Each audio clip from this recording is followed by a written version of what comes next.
Halo, shalom, selamat pagi, saudara-saudara yang kekasih di dalam Tuhan. Selamat sore buat saudara-saudara yang ada di Amerika dan selamat Sabat.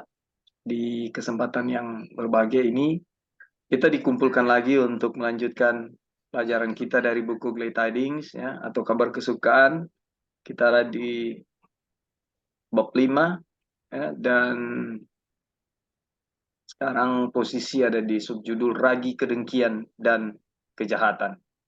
Nah, sebelum kita mulai, mari kita minta Tuhan untuk menyertai Bible study kita. Kita tunduklah kepala dan berdoa. Bapa di surga, kami mengucap syukur untuk semua kebaikan dan kemurahan Tuhan yang terjadi bagi pribadi lepas pribadi. Kami merasakan kasih Tuhan yang nyata dari waktu ke waktu. Terima kasih untuk nafas hidup buat kami di Indonesia pada pagi hari ini boleh masih kami miliki.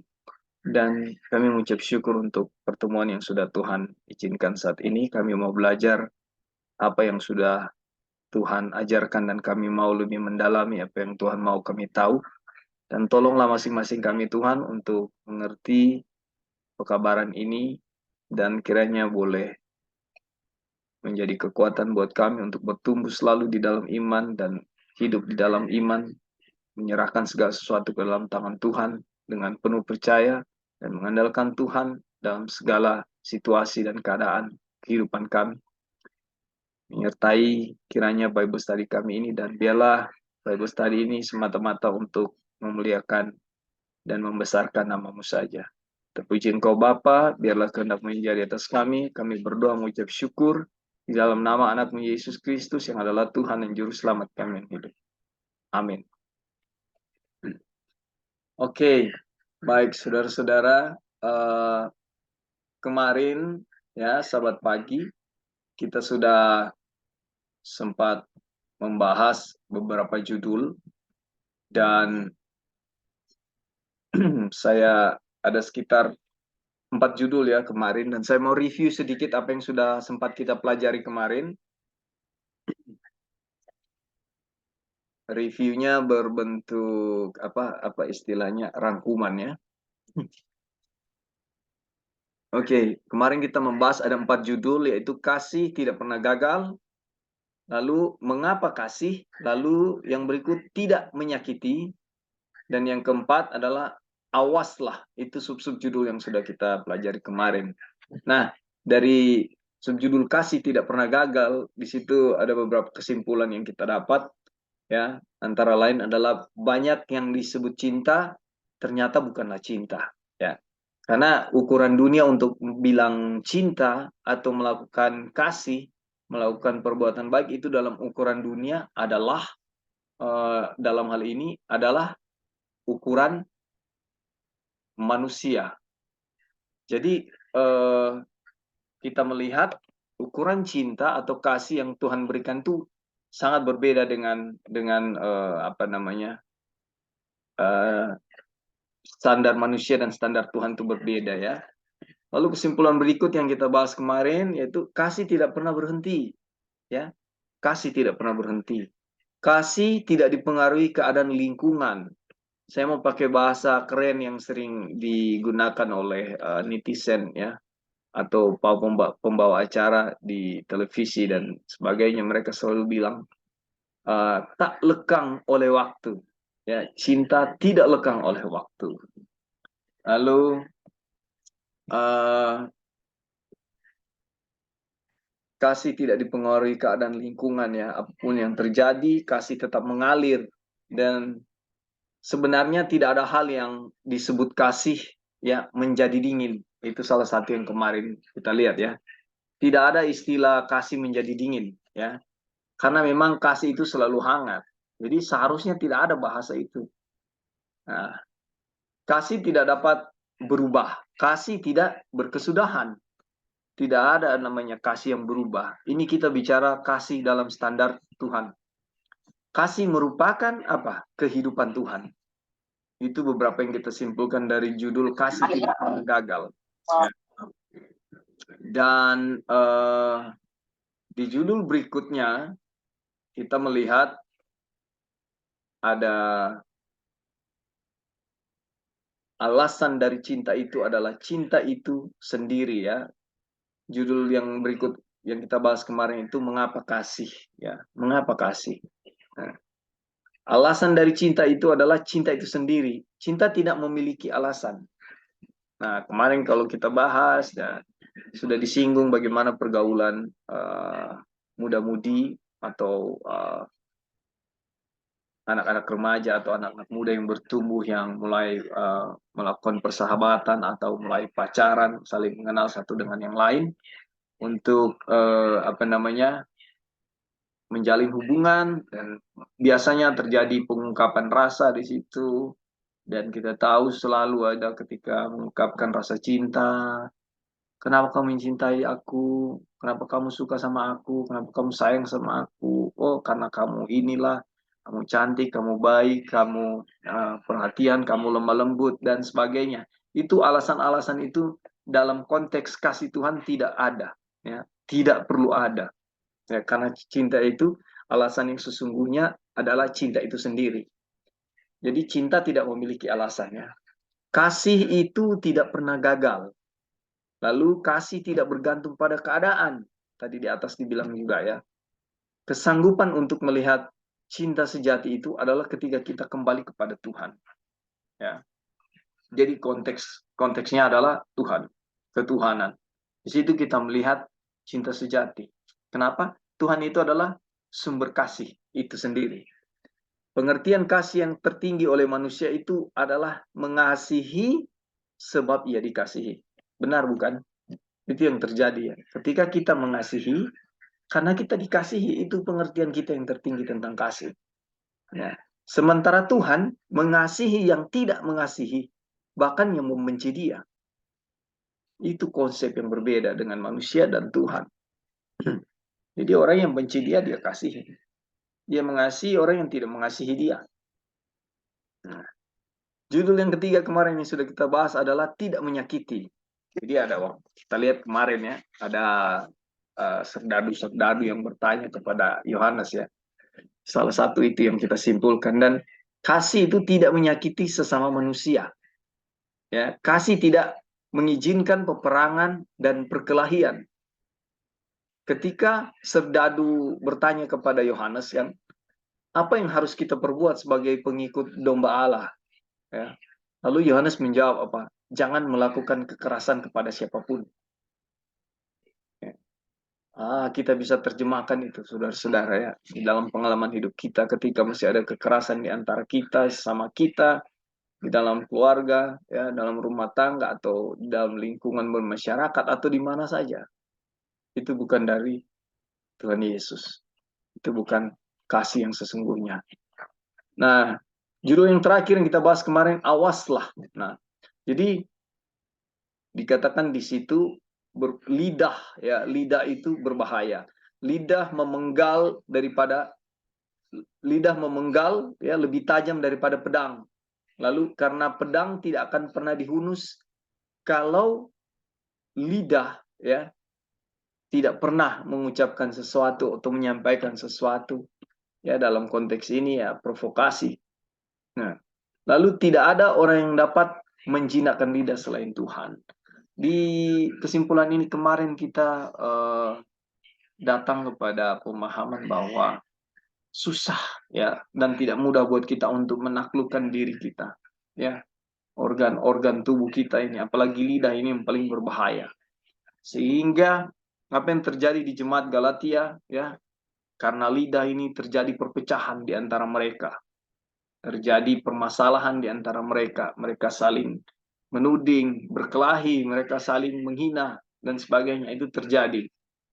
Nah, lalu sekarang kita masuk kepada judul hari ini, sambungan dari kemarin ya, saudara-saudara. Dan nanti silakan saya dipotong kalau ada pertanyaan, ada sanggahan, ada tanggapan, silakan ya. Judul pada saat ini, oke, ada tambahan, silakan, Brother Reading. Ya, terima kasih.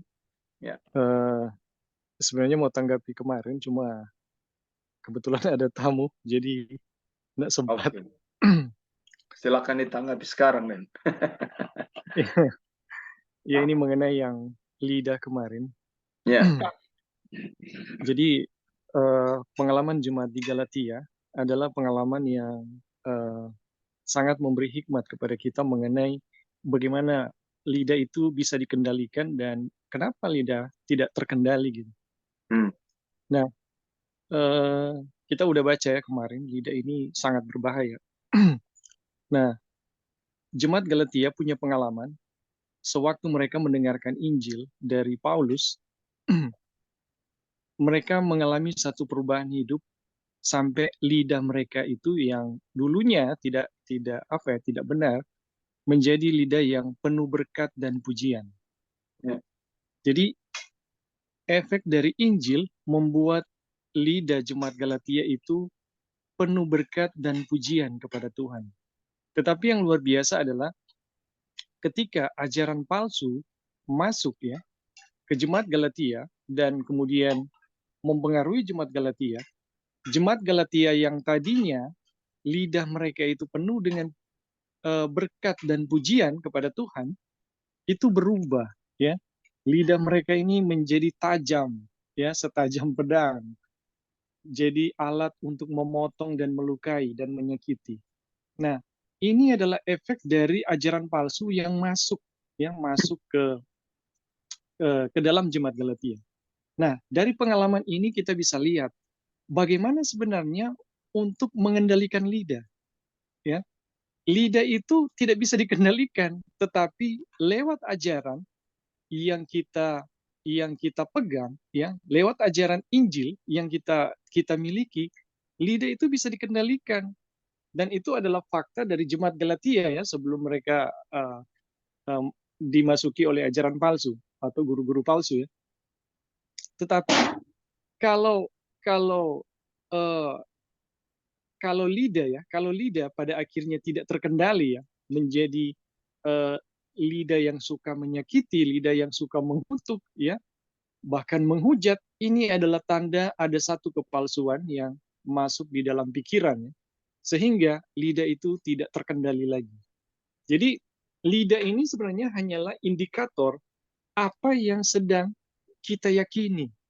Apakah ini adalah satu kebenaran Injil atau kepalsuan? Kalau kebenaran Injil, maka lidah kita akan menjadi lidah yang penuh berkat ya kepada sesama. Kata-kata kita akan menjadi kata-kata yang membangun, kata-kata yang menguatkan, dan memuji Tuhan ya. Kata-kata yang penuh syukur kepada Tuhan. Tetapi kalau apa yang diyakini atau apa yang kita miliki di dalam keyakinan adalah satu yang palsu, maka yang terjadi adalah lidah kita akan suka menyakiti orang lain dan bahkan kita bisa menghujat Tuhan ya, karena lidah kita. Oke bro, mungkin itu aja sih. Terima kasih.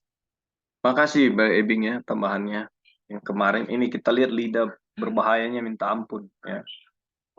Kalau lihat pengalaman-pengalaman kita sendiri di Manado ini ya, Sulawesi Utara, ya ada tetangga-tetangga yang ribut cuma gara-gara lidah, ya bahkan sampai terjadi pembunuhan dan macam-macam kejahatan. Ini membuktikan memang lidah ini kayak pedang bermata dua ya, dia lebih tajam dari pedang.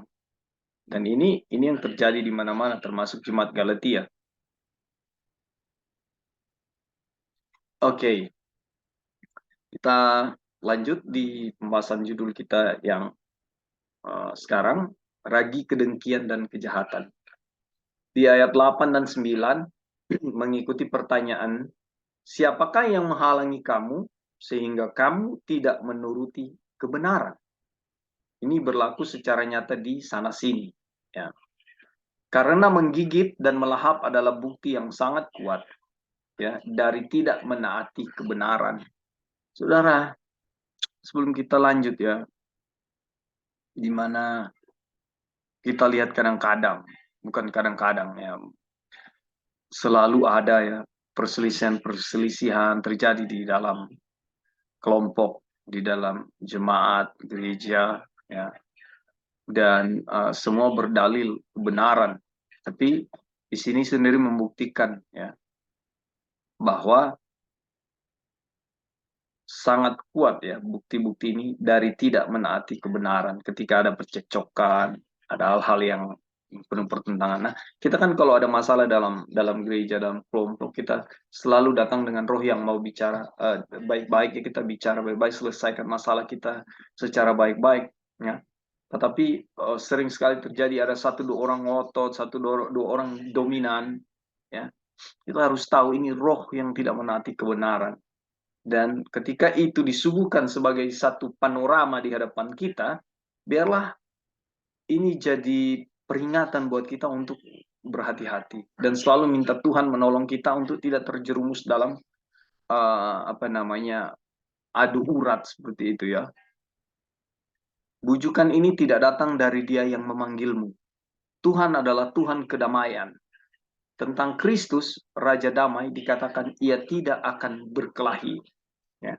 Oleh karena itu, hamba Tuhan tidak boleh berkelahi. 2 Timotius 2:24.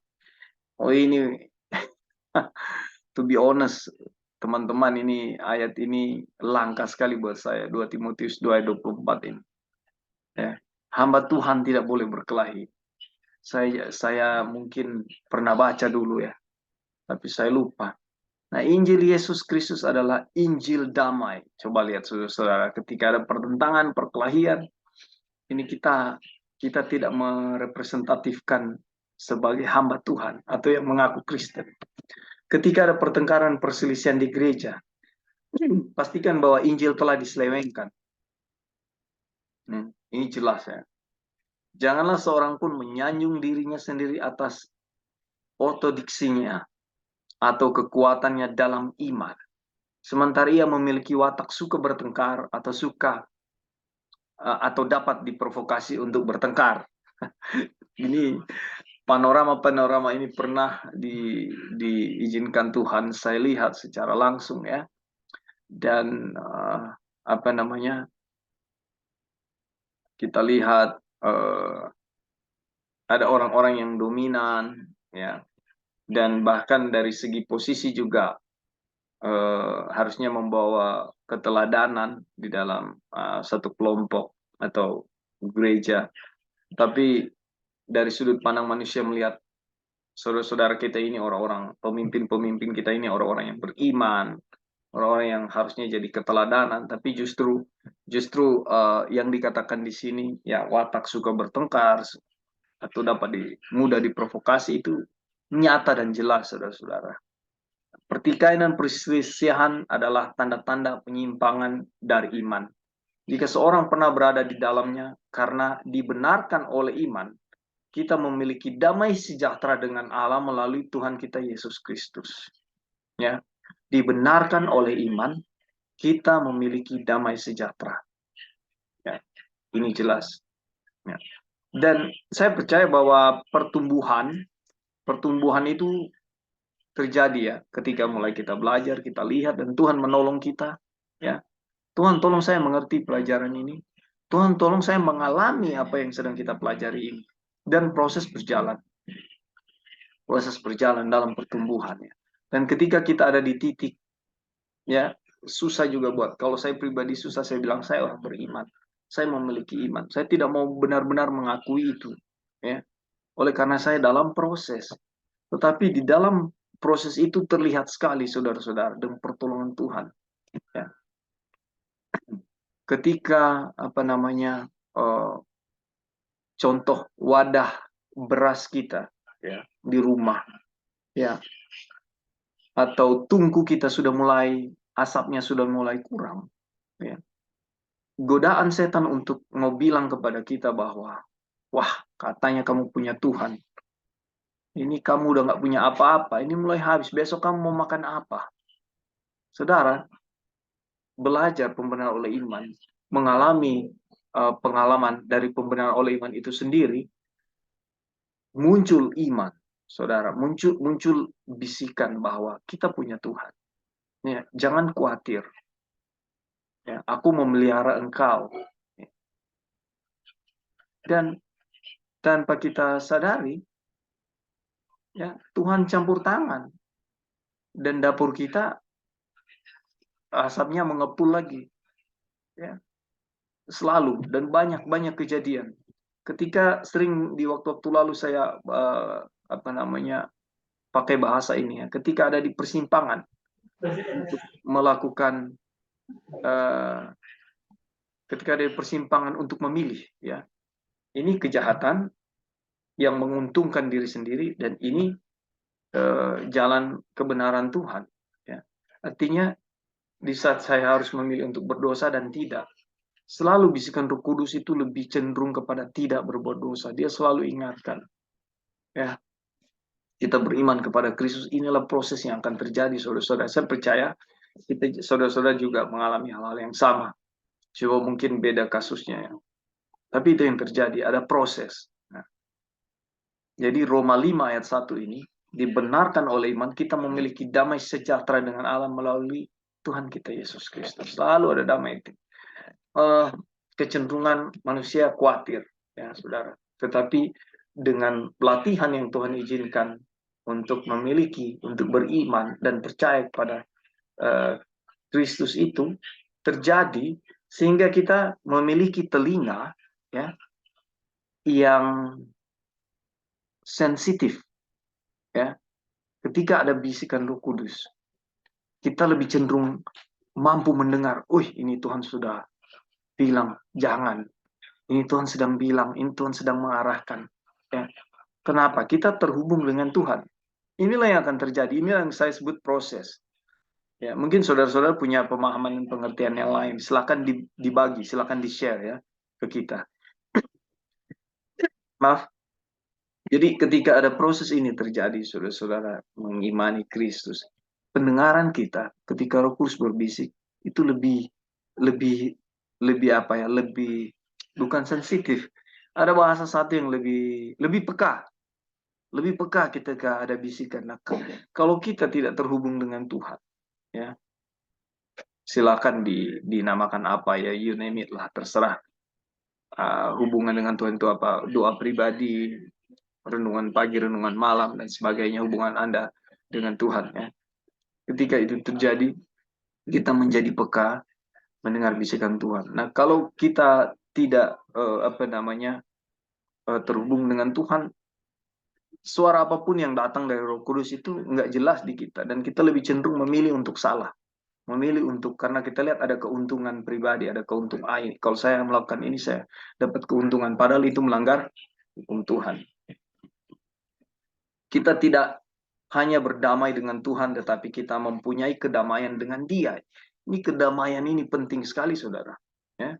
Saya nggak tahu apakah mungkin saja saudara-saudara pernah mengalami itu, ya, di dalam kesusahan, ya, di dalam kekhawatiran yang besar, lalu baca firman Tuhan, ya, firman Tuhan memberikan kedamaian, di situ ada janji, di situ ada pengharapan.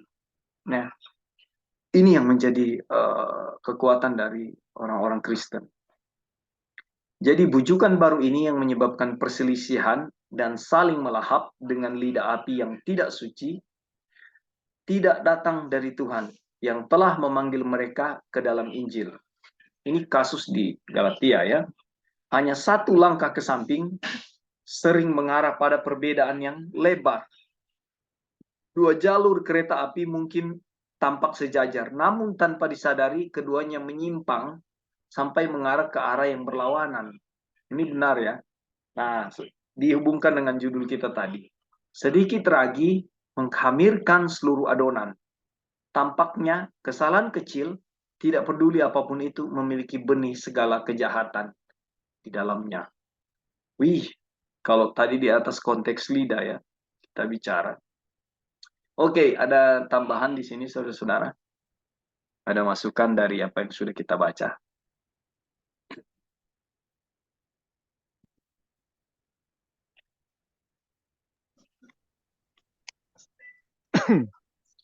Halo.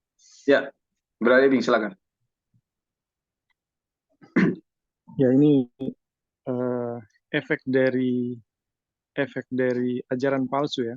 Ya, Kita akan memiliki watak suka bertengkar. ya, betul. Kenapa?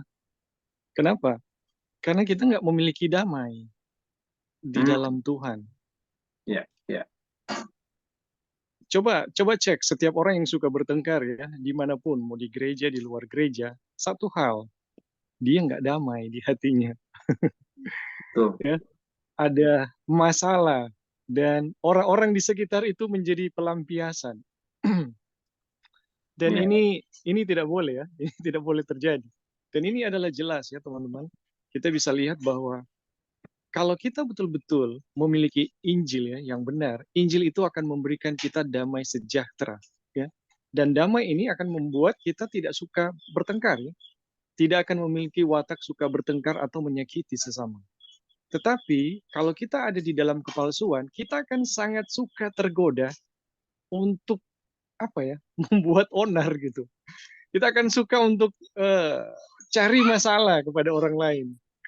Jadi memang mau tidak mau ya, nanti kita akan pelajari terus ya ini buku ini. Kita akan tidak tahan untuk melihat kesalahan orang lain dan membicarakannya gitu. Dan ya kalau bisa bermasalah, bermasalah. Dan itu adalah efek dari ajaran palsu. ya, Nah, kalau kita memiliki Injil yang benar, ya, kita ya kita udah cukup gitu. Kenapa? Ada damai di dalam hati kita dan ya kita akan berbagi ya, berbagi apa ya? Kedamaian itu kepada orang lain. Kita lebih suka menjadi alat pendamai ya daripada menjadi pencetus perseteruan. Nah, itu yang pertama. Baru yang kedua adalah kalau kemarin ya, beberapa waktu yang lalu kita sempat mengatakan kita setuju sebenarnya dengan perdebatan gitu. Tetapi kita nggak setuju ya kalau perdebatan itu hanya untuk mau dijalankan dengan watak suka bertengkar. Makanya sekalipun Roh Nubuat sendiri setuju, Roh Nubuat sendiri memberi apa ya? Memberi rambu-rambu kepada kita. Di mana Ellen White katakan begini ya, uh, jangan pernah ya, jangan pernah ketika kita masuk dalam pertentangan itu dengan emosi ya. Emosi itu tidak terkendali, itu tidak boleh. Dan kemudian jangan pernah uh, kita menyerang pribadi seseorang. Jangan pernah menyerang pribadi orang. Kemudian Ellen White katakan juga, biarlah kebenaran yang memotong, bukan kata-katamu. Nah ini adalah rambu-rambu yang dikatakan ya oleh Ellen White ya, di mana ketika kita mau tidak mau, ini mau tidak mau artinya terpaksa ya, mau memasuki areal pertentangan, ya, perdebatan, itu harus terjadi. Kita harus menguasai diri, jangan pernah menyerang karakter seseorang, tapi biarlah ajarannya yang diserang ya, dan kemudian biarlah kebenaran itu yang memotong dan bukan kata-kata kita. Jadi kalaupun itu terjadi, itu dijalankan dalam watak yang tidak suka bertengkar. Jadi seperti itu. Oke, mungkin itu aja. Terima kasih. ya, terima kasih Bro Ebing, benar sekali ya. Eh, ya pengalaman-pengalaman seperti ini juga pernah disuguhkan kita ya dalam wadah-wadah yang berbeda, di mana ya roh suka bertengkar sangat jelas kelihatan. Roh yang suka, sebenarnya begini, saya juga pribadi tidak mempermasalahkan masalah kalau mau berdebat, ya. Tapi kan konteks berdebat sini sehat ya. Tapi yang selama ini yang saya alami yang terjadi, ketika ada perdebatan, selalu itu emosi, nafsu, amarah itu apa namanya lebih dominan, ya, ketersinggungan. Dan ini ya, maaf, lucunya yang dibahas ini firman Tuhan, tapi roh setan sudah jadi ada di dalam kelompok pembahasan itu yang berdebat satu dengan yang lain ini. Nah, jadi dengan hal-hal seperti itu saya lebih lebih cenderung untuk menghindari. Kalaupun ada satu kelompok diskusi, saya lebih senang mendengarkan daripada apa namanya memberi komentar atau ya kadang-kadang kalau perlu saya sampaikan kok satu dua statement saya sampaikan. Tapi kalau ketika saya lihat sudah lebih cenderung kepada wah ini keras ini, saya kadang lebih lebih lebih senang untuk undur diri ya, karena ya tadi rambu-rambunya udah diberikan oleh Ellen G. White, dan ketika kita keluar dari itu dalam konteks perdebatan ini, lebih baik saudara kita menghindar. kita tidak perlu berdebat, karena ada ayat jangan berikan mutiaramu kepada babi, ya, karena dia akan menginjak-injaknya. Oke, ada tambahan yang lain, saudara-saudara, dari judul kita yang ini? Atau masukan? Oke, kalau belum ada, kita lanjut ya. Barang siapa menuruti seluruh hukum, tetapi melanggar satu hal, dia bersalah atas semuanya. Ini ayat populer, ya. Saya senang dengan ayat ini dan saya sering menggunakan ayat ini. Ya. Satu prinsip salah yang dianut akan menghancurkan seluruh kehidupan dan karakter. Ya. Rubah kecil merusak tanaman merambat. Ini jelas ya. Satu prinsip yang salah yang dianut. Ya. Jadi betapa kuatnya Yakobus 2 ayat 10 ini memberikan nasihat kepada kita untuk melihat segala sesuatu dalam konteks Tuhan yang benar. Kita nggak bisa ngotot-ngotot di hal-hal yang satu, ya, kuat di hal yang satu, ya, kekeh, orang Sunda bilang kekeh di hal yang satu, sementara yang lain sepertinya ada kelonggaran, tidak ketat, dan ini tidak benar. Ya. Oke, kita ke judul berikut, perbuatan daging. Apakah perbuatan daging? Berikut adalah contoh daftarnya: persinahan, percabulan, kenajisan, nafsu birahi, penyembahan berhala, sihir, kebencian, perbedaan, persaingan, murka, perselisihan, hasutan, bidah, iri hati, pembunuhan, mabuk-mabukan, pesta pora. Bukan daftar yang kedengarannya menyenangkan, bukan? Tapi tidak semuanya, karena Rasul menambahkan dan sejenisnya. Ada tambahan di situ ya. Ada banyak hal yang perlu dipikirkan dalam daftar ini, yang diambil sehubungan dengan pernyataan bahwa mereka yang melakukan hal-hal itu tidak akan mendapat bagian dalam kerajaan surga. Bandingkan daftar ini dengan murka yang diberikan oleh Tuhan dalam Markus 7 ayat 21 sampai 23. Di sana ya, sebagai hal-hal yang datang dari dalam, dari hati manusia. Mereka adalah kehidupan manusia alami. Mereka adalah milik manusia secara alami. Bandingkan kedua daftar ini dengan daftar yang diberikan di dalam Roma 1 ayat 28 dan 32. Sebagai hal-hal yang dilakukan oleh orang-orang kafir yang tidak suka mempertahankan Taurat dalam pengetahuan mereka. Itu adalah hal yang dilakukan oleh semua orang yang tidak mengenal Tuhan. Saudara familiar ya dengan Markus 7 ayat 21 sampai 23 ya. Dan di situ kita sudah dapat. Kalau mau saya coba bacakan ya. Markus 7. Atau ada saudara-saudara yang mau volunteer?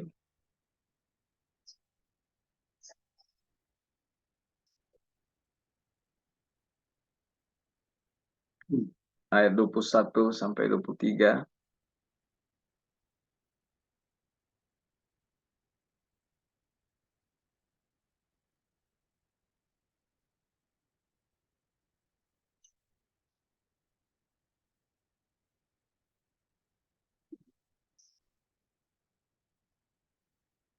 Ya, saya baca di sini ya.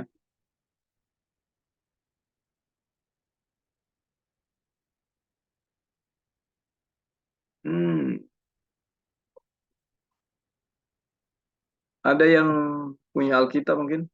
Brother Ebing?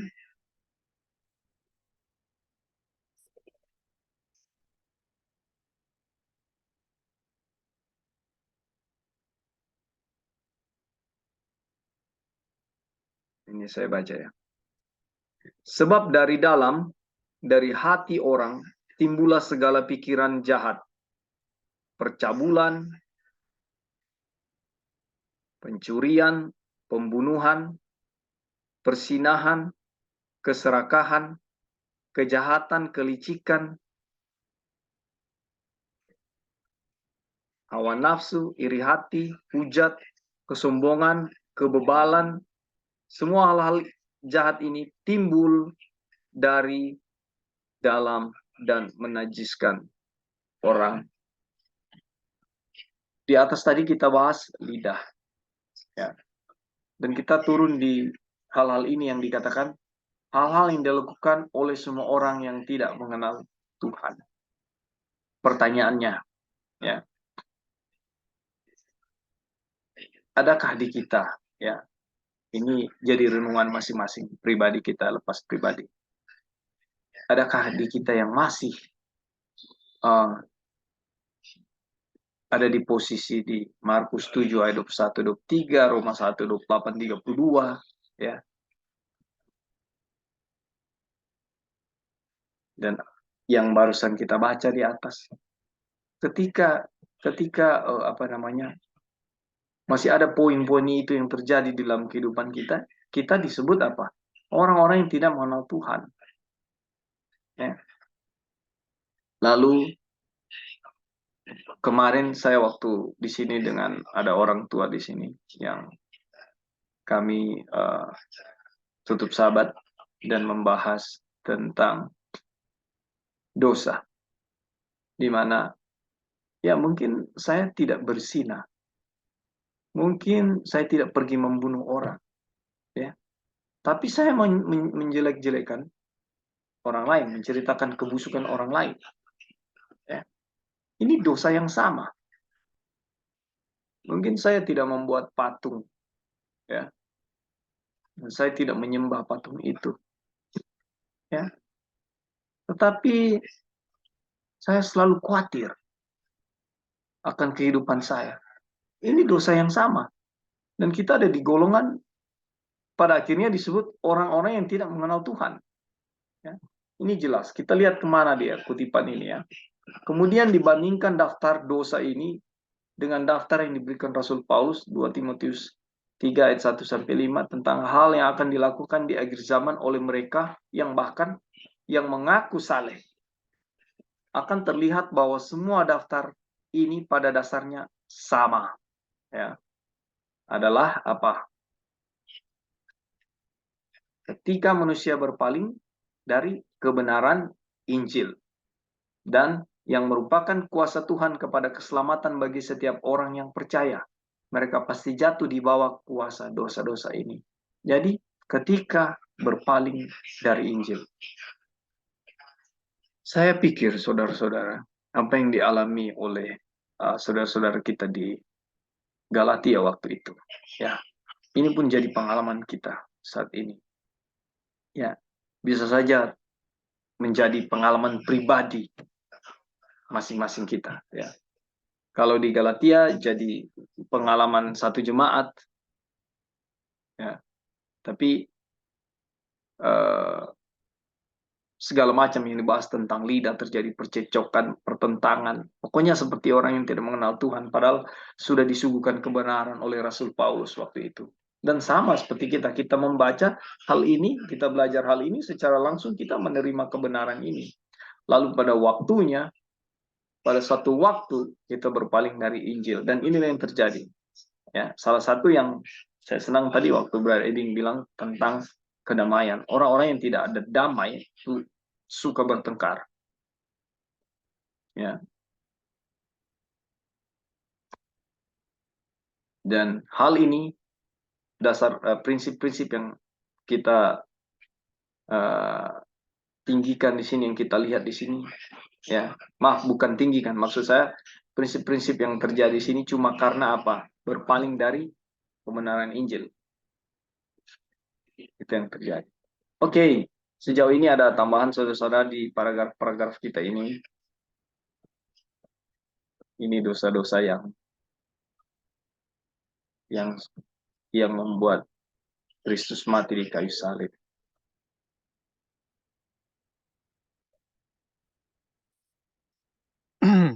Halo.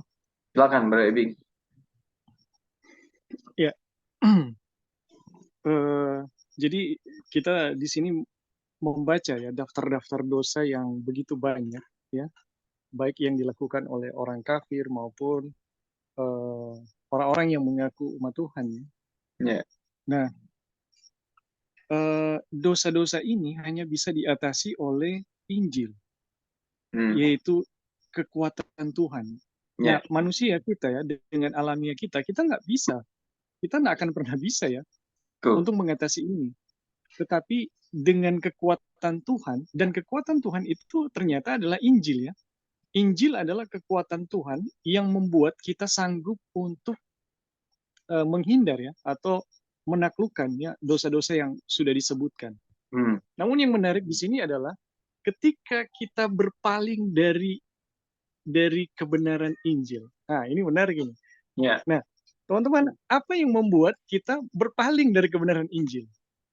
Tadi ada poin di atas sebelum subtopik ini, yaitu sedikit lagi akan mengkamirkan adonan. Ya. Satu prinsip yang palsu ya, itu akan membuat kita boleh balik lagi.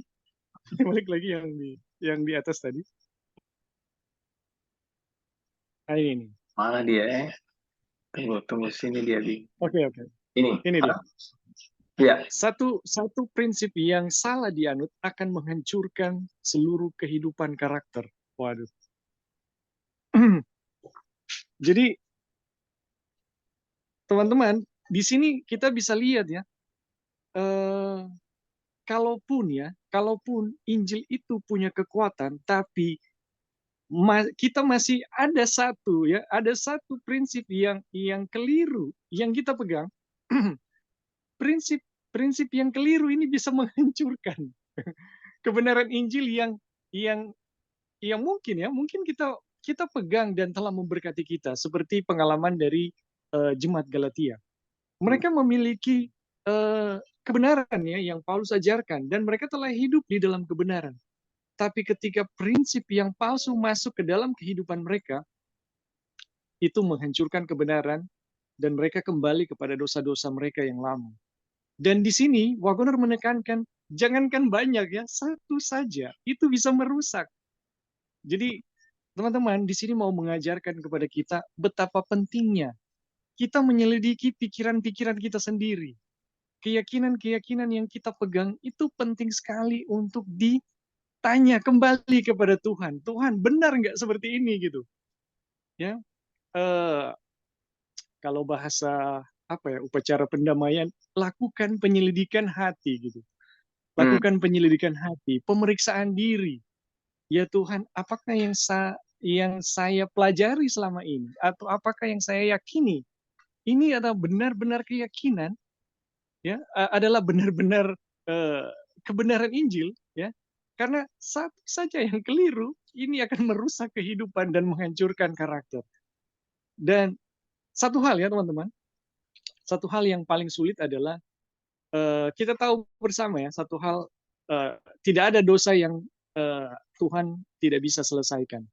Tapi kalau dosa, satu hal ya, satu pandangan yang keliru, tapi kita yakin sekali itu kebenaran, aduh ini susah sekali bagi Tuhan untuk diselesaikan. Nah, pandangan-pandangan seperti ini ya, ini perlu diselesaikan, karena satu saja yang keliru, itu akan merusak. Oke, itu aja. Terima kasih. Ini sensi sekali. Karena begini, saya mempercayai kutipan ini ya, sebelum saya baca kutipan ini, sebelum saya tahu ada kutipan ini ya. Dan dasarnya saya adalah di Yakobus 2 ayat 10 tentunya ya. Ketika diizinkan di waktu lalu ada di suatu wadah ya.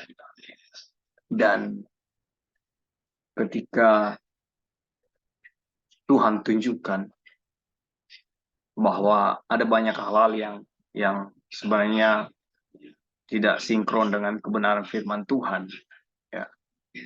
Lalu Tuhan izinkan saya untuk harus meninggalkan wadah tersebut. Dan prinsip yang saya pegang dari waktu ke waktu berjalan, karena saya sempat masih mengikuti, walaupun sudah tidak ada di dalam, saya sempat mengikuti, dan lebih jelas lagi hari ke hari lebih banyak yang tidak sinkron lagi dengan kebenaran firman Tuhan, sehingga prinsip ini muncul di dalam saya. Yakobus 2 ayat 10, ya, yaitu satu prinsip yang salah yang dianut akan menghancurkan seluruh kehidupan dan karakter. Ya. Jadi saya menggunakan prinsip itu, satu salah semua. Ya, apapun, kalaupun pernah diakui ada pelajaran-pelajaran yang disuguhkan itu dulu dikatakan benar, atau siapapun yang mau bilang itu benar atau apa, dan buat saya adalah satu salah semua. Ya, ini persis sekali apa yang terjadi di Jemaat Galatia. Ya, dari satu kebenaran yang sesungguhnya yang sudah disampaikan, yang mereka sudah lihat, yang mereka sudah rasakan, mereka sudah alami, ya, Jemaat Galatia, dan mereka berbalik dari Injil. Ya, berbalik dari Injil. Yang terjadi apa? Percekcokan, tidak ada damai. Ini yang terjadi. Aplikasi yang apa namanya? Yang benar-benar secara real terjadi, saudara-saudara.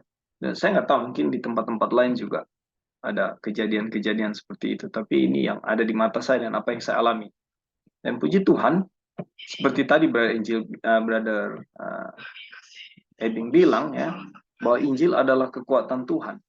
Injil adalah kekuatan Tuhan yang untuk menolong saudara dan saya, ya, untuk melihat kepalsuan dan kebenaran, untuk melihat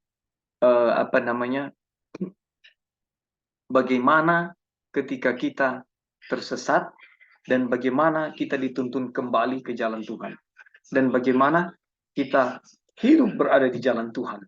Ya, Injil ini semua yang menuntun. Nah, bagaimana kalau kita berpaling dari hal itu? Apa yang kita dapat, saudara-saudara? Ya, semua pekerjaan kita lakukan disebut apa? Ya, dilakukan oleh semua orang yang tidak mengenal Tuhan. Karena otomatis pelanggaran. Ketika kita berpaling dari kebenaran Injil, otomatis pelanggaran. Apapun itu, tidak ada dalil yang lebih kuat dari itu, saudara. Pelanggaran akan kebenaran Tuhan. Pelanggaran akan hukum-hukum Tuhan. Oke, masih ada tambahan yang lain, saudara-saudara?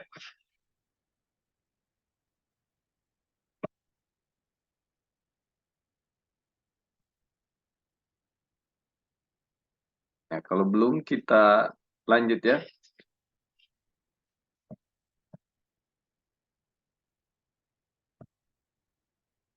Tidak ada perbedaan. Hanya ada satu daging manusia. 1 Korintus 15 ayat 39. Karena semua penduduk bumi adalah keturunan dari satu pasangan, Adam dan Hawa. Jelas, ya. Dosa telah masuk ke dalam dunia oleh satu orang, Roma 5:12. Sehingga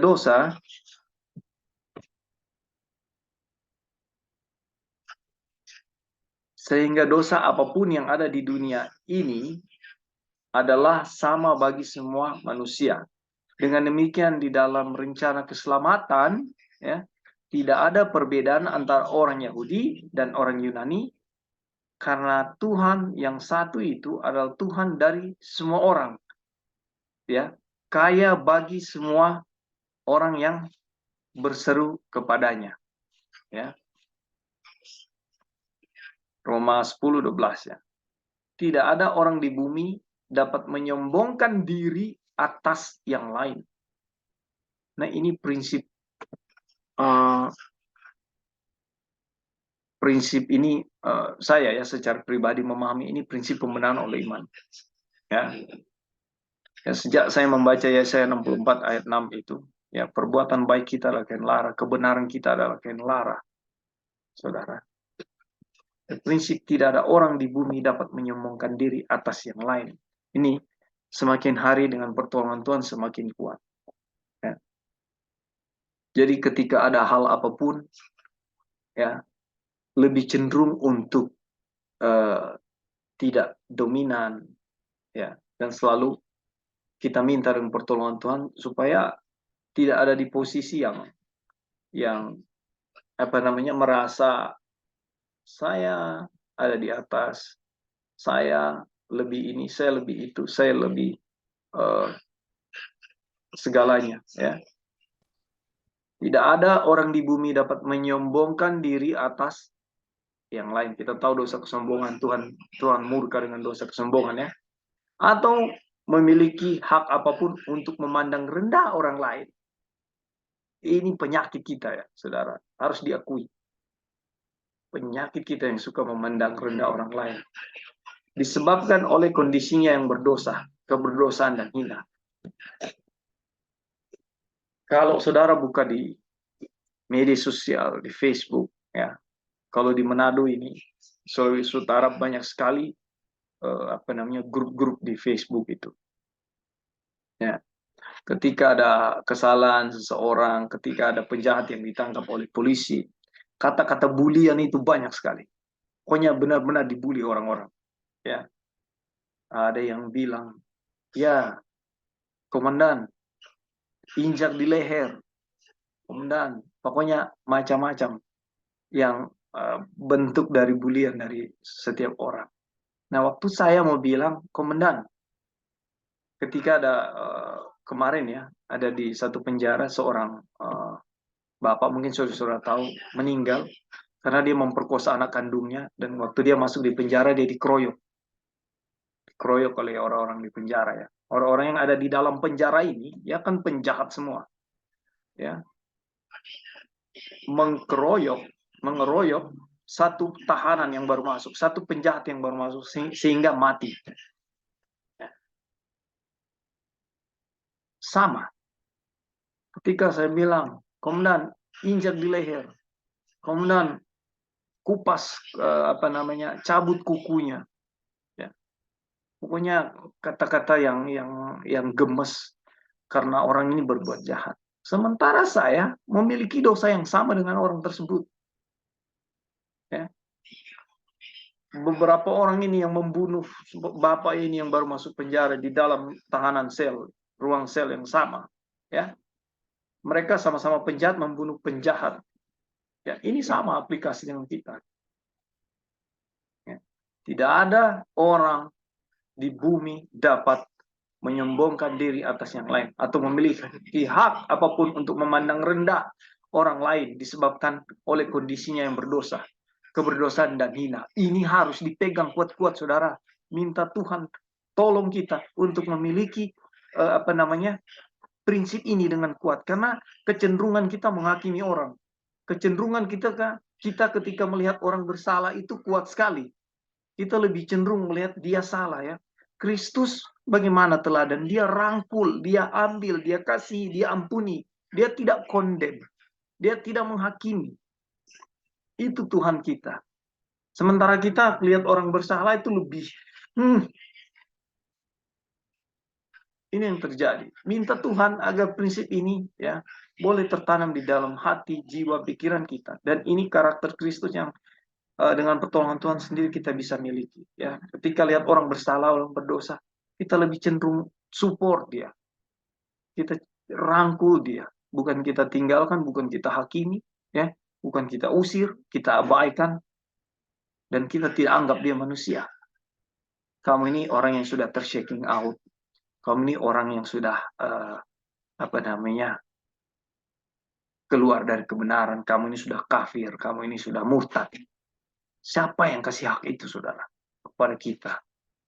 Ya, ini ketidakbenaran, ya, dan ini kecenderungan kita sebagai manusia, kecenderungan yang salah. Oke, ada tambahan di sini, saudara? Silakan. Ada masukannya?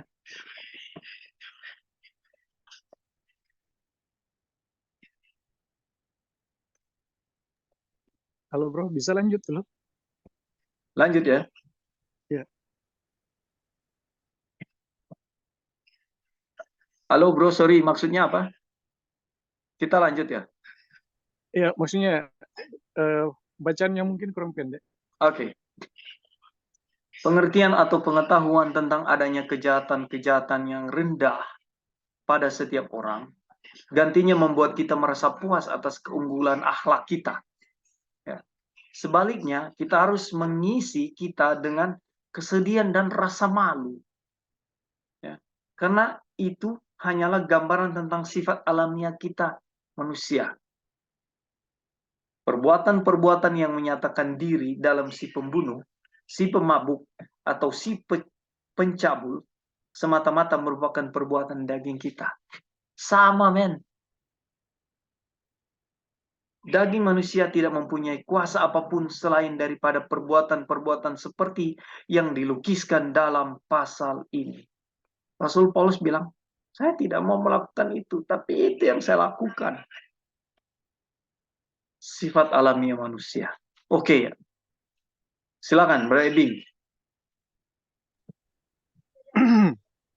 Ya, jadi keinsafan ya, keinsafan bahwa kita manusia sebenarnya berdosa sama gitu, tidak ada perbedaan. Kenapa? Karena kita mewarisi dosa yang sama ya. Ini ketika kita insaf, ya, ketika kita insaf, kita akan menyadari bahwa kita tidak lebih baik dari orang lain. Ya, kita akan menyadari bahwa kita tidak lebih benar dari orang lain. Ya. Kalau kita insaf bahwa kita ini sebenarnya sama berdosanya gitu. Bodoh. Nah, apa jadinya kalau kita ya merasa diri lebih benar dari orang lain atau tidak sadar bahwa kita lebih benar dari orang lain? Apa jadinya? Ya. Ya, sudah tentu ya, jadinya adalah ya kita akan merasa lebih benar dari orang lain, ya. Kita akan merasa lebih benar dari orang lain, kemudian di sini ya, pengertian atau pengetahuan tentang adanya kejahatan-kejahatan yang rendah pada setiap orang, gantinya membuat kita merasa puas atas keunggulan akhlak kita, seharusnya sebaliknya harus mengisi kita dengan kesedihan dan rasa malu. Jadi kalau kita insaf ya, ketika kita melihat orang-orang yang berdosa, kita akan merasa sedih. Ya, kemudian merasa malu. Kenapa? Karena dosa yang saya lihat kepada orang lain sebenarnya dosa saya juga gitu. Tapi kalau kita lupa bahwa kita sebenarnya orang berdosa atau tidak sadar ya bahwa kita ini orang berdosa, merasa diri ya kita mungkin tidak mau mengakui ya kalau kita merasa diri lebih benar dari orang lain, tapi kita tidak sadar gitu. Nah, yang terjadi adalah kita akan merasa bahwa orang-orang yang berdosa ya itu layak untuk dihukum, ya, layak untuk dihakimi oleh Tuhan. Ini yang akan mendorong kita ya, menggerakkan bagaimana kalau boleh tangan Tuhan itu ditimpakan kepada orang-orang berdosa itu. Kalau boleh mereka disingkirkan dari persekutuan ya. Nah, ini sebenarnya adalah ketika kita tidak sadar bahwa kita sebenarnya tidak insaf ya, bahwa kita sebenarnya orang yang merasa diri lebih benar dari orang lain. Oke bro, itu aja. Terima kasih tambahannya. Saudara-saudara yang lain ada tambahan?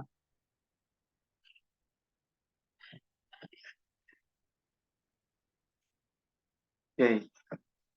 Kalau belum ada, jadi jelas ya di sini saudara-saudara. Kita lihat di sini tidak ada ya orang di bumi ini dapat menyembuhkan diri atas yang lain ya. Ini harus jadi apa namanya prinsip kita, dan kita minta Tuhan ya. Jangan saya ini merasa lebih baik dari saudara-saudara yang ada di sini atau saudara-saudara dimanapun ya. Kecenderungan kita suka menghakimi itu suatu dosa besar saudara-saudara ya. Di saat jari kita menunjuk, istilah dunia ya, 5 jari ya, 1 jari telunjuk menunjuk kepada orang lain, yang 3 kembali ke kita ya. Jadi lebih banyak kitanya.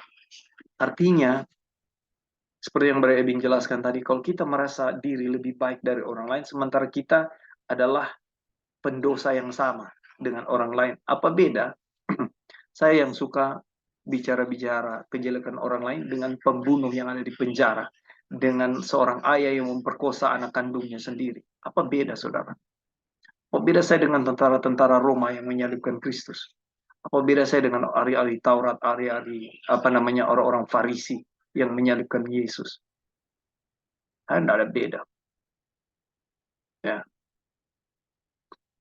Jadi ini harus keinsafan yang tadi diungkapkan itu selalu kita minta, Tuhan tolong saya untuk saya memiliki kesadaran, keinsafan, aware, ya, untuk selalu berhati-hati di dalam hidup saya supaya saya tidak terlibat di dalam hal-hal kesombongan, ya, dia dalam hal-hal yang merasa lebih baik dari orang lain,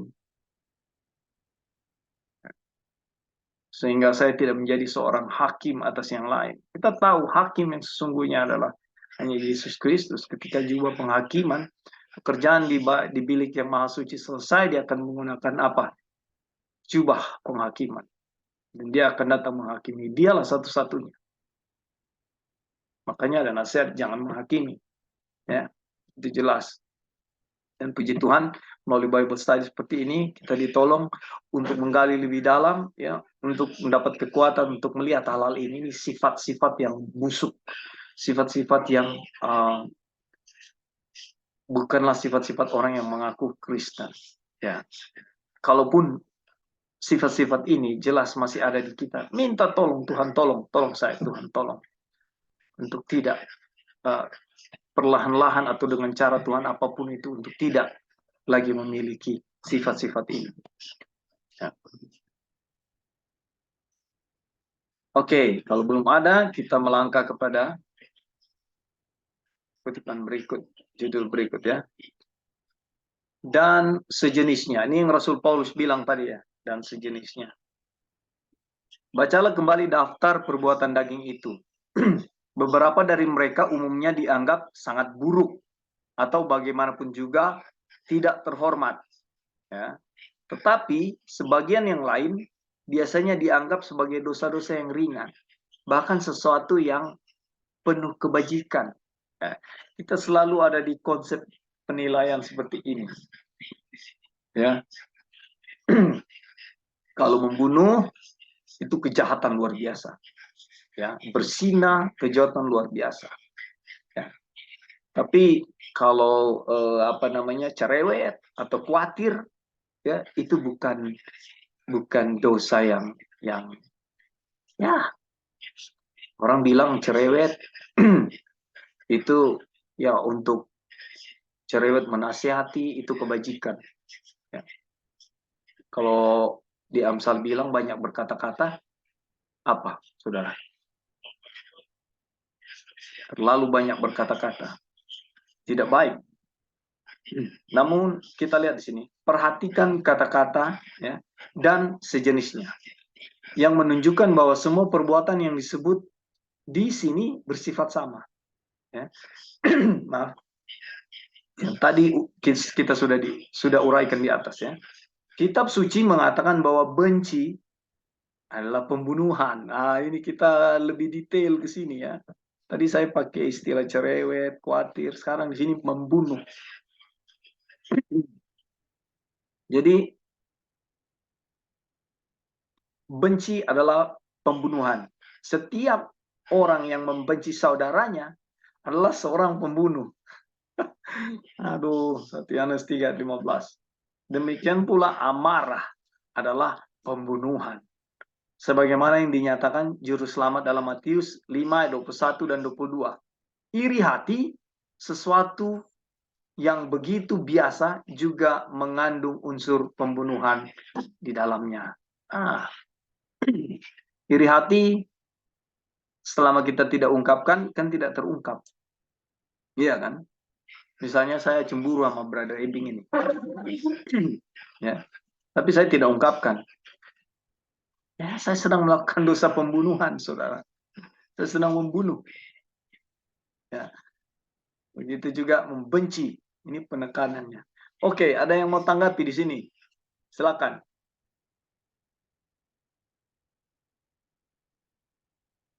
Ini dosa-dosa yang mungkin dianggap ringan ya. Oke, kalau belum ada saya lanjut ya.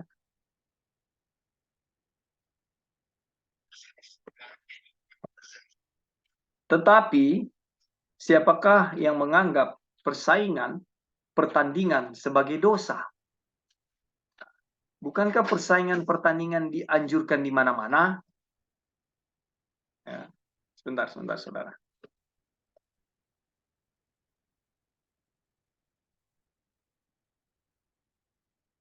Ini ya pertandingan ya. Bukankah anak-anak sejak mereka masih bayi diajar supaya berusaha untuk melampaui orang lain? Ini yang di atas dibilang kan, ini yang disebut bahkan dianggap kebajikan. Bukankah persaingan dipupuk bukan saja di setiap sekolah, tetapi juga di rumah dan di gereja? Nah, di sekolah sahabat persaingan dipupuk oleh catatan yang sering dibacakan. Gantinya dianggap sebagai satu dosa yang membahayakan. Saya sebelum baca buku ini, ya, saya suka dengan persaingan, perlombaan, ya, pertandingan-pertandingan itu, ya. Bahkan kalau di jalan, kalau ada yang menyalip saya dengan kendaraan, saya akan salib dia. Ya, saya nggak mau disalib kalau di jalan. Ya. Dan kami kejar-kejaran. Terlihat hebat, saudara. Kutipan ini menegur saya. Ya. Gantinya dianggap sebagai suatu dosa yang membahayakan. Hal itu digalakkan. Namun firman Tuhan memastikan kepada kita bahwa itu adalah sejenis dengan persinahan, percabulan, pembunuhan, kemabukan, dan mereka yang melakukan hal-hal seperti itu tidak akan mewarisi kerajaan Allah. Bukankah hal itu menakutkan? Saudara, ada tambahan di sini? Ada komentar? Pertanyaan?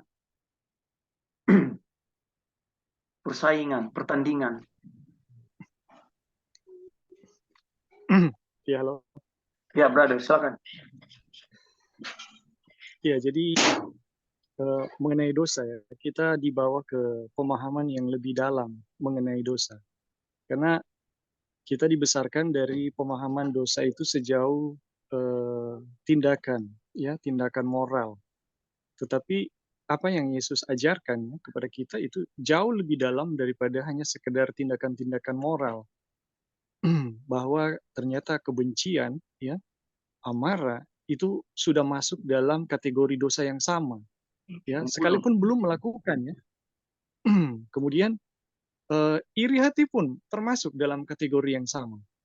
Nah, di sini kita belajar tentang bagaimana dosa sebenarnya itu masuk lebih dalam. Dan kemudian ada dosa yang justru dianggap sebagai satu kehormatan ya, yaitu bagaimana dosa ini dipupuk ya, dosa ini digalakan gitu, yaitu pertandingan. Nah, teman-teman, di mana ini pertandingan sebagai dosa? Sebenarnya kalau kita mau pelajari ya, mau bedah, sebenarnya ini adalah mengandung unsur yang sama ya dengan kesombongan, di mana diri ditinggikan dan yang lain harus direndahkan. Ini memiliki unsur yang sama, termasuk dalam kategori-kategori kejahatan yang sama. Tapi yang luar biasa, kita telah dibentuk dan dibesarkan dalam prinsip seperti ini. Dimanapun ya, kita di sekolah seperti itu, kita di lingkungan seperti itu, kita di gereja juga seperti itu, kita di masyarakat di mana kita berada seperti itu.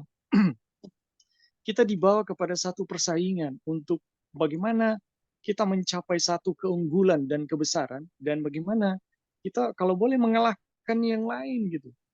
Nah, ini kita telah besar dengan hal itu. Padahal ini adalah satu jenis dosa yang sama, yang bahkan kita bisa bilang lebih jahat daripada pemerkosaan, percabulan, ya, atau pembunuhan yang jelas-jelas dilakukan. Oke, bro, terima kasih. Itu aja dulu. Terima kasih. Saudara, dengan lihat kutipan-kutipan ini, saya melihat betapa indahnya ya, fungsi dari belajar firman Tuhan. Ya, saya tidak tahu bahwa pertandingan itu dosa. Waktu saya bicarakan ini kepada sahabat saya, Dia bilang, masa? Ya. Dan waktu saya purpose ini ke dia bisa anggap saya ini sesat, saudara-saudara. Tapi ini jelas, ayatnya jelas. Ada. Dan sejenisnya. Rasul Paulus bilang. Ya. Jadi, apa namanya, dulu ya, saya tidak tahu ini dosa, dan akhirnya dengan Bible study, dengan belajar Alkitab, ya, belajar firman Tuhan, tahulah saya bahwa, oh ternyata ini dosa. Ya.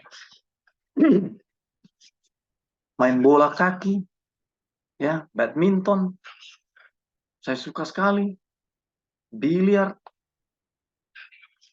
tapi semua kan dalam konteks perlombaan itu. Akhirnya melihat pelajaran ini, saya, ternyata ini dosa. Waduh, ini tidak boleh. Mungkin saudara juga yang ada di sini yang baru dengar atau baru lihat, baru baca akan berpikir yang sama ya. Tapi saudara, apapun yang firman Tuhan sampaikan, firman Tuhan ajarkan, itulah kebenarannya ya. Dan posisi kita yang mau dengan pertolongan Tuhan mau menerimanya ya, mengaminkan setiap firman itu, akan dibentuk karakter kita untuk sama seperti firman itu ya. Dan itulah tujuan Tuhan untuk melihat kita ya, untuk lepas dari dosa-dosa ini. Maaf, kita lihat ya, cinta diri, keinginan akan keunggulan ya, adalah sumber segala dosa lain yang dikemukakan. Cinta diri, saudara, konsepnya di situ, dasarnya di situ. Keinginan akan keunggulan, itu sifat kita, saudara. Bersaing dalam hal apapun. Ya, tetangga beli kursi baru, kita juga harus punya kursi baru. Tetangga beli mobil baru, kita harus punya mobil baru yang lebih mahal. Ya, tetangga beli tanah, kita juga beli tanah. Persaingan demi persaingan. Ya, dan tidak sadar di dalam gereja pun terjadi. Ya, prinsip-prinsip ini berlaku di situ. Dan ini adalah sumber segala dosa. Ya. Dan padanya muncul pembunuhan yang tak terhitung banyaknya. Dosa-dosa yang disamakan dengan apa? Dosa membunuh. Namun banyak kaum ibu ya dengan tidak sadar mendidik anak-anak mereka dalam kejahatan itu. Aduh, akhir-akhir ini waktu saya apa namanya, ada cucu saya yang masih sekolah. Ketika saya mengunjungi sekolah dan mereka terima raport, saya tanya, adik ranking berapa? Sekarang di sekolah tidak ada ranking-ranking lagi. Jadi yang tahu ranking itu hanya ibu. Waktu zaman saya dulu sekolah, ya, itu saya SD tahun 80-an, saya ada di posisi 1, 2, 3. Bolak-balik situ dari kelas 1 sampai kelas 6. Juara 1, juara 2, juara 3, juara 1, juara 2, juara 1, juara 2, juara 3. Dan selalu saya bangga. Saya merasa paling pinter dari kelas itu, dari beberapa orang di kelas. Kita biasanya ada 30 orang, 40 orang dalam satu kelas. Saya ada di ranking atas. Setiap terima raport, ya, selalu diumumkan. Dan saudara-saudara lihat bahwa ternyata sifat-sifat ini adalah sifat yang tidak tidak baik.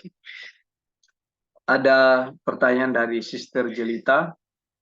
Lalu bagaimana konteks yang mengatakan kalau orang pun perlu mencintai diri? Bagaimana orang mencintai sesama sedangkan diri sendiri tidak dicintai? Itu bagaimana ya, Sir?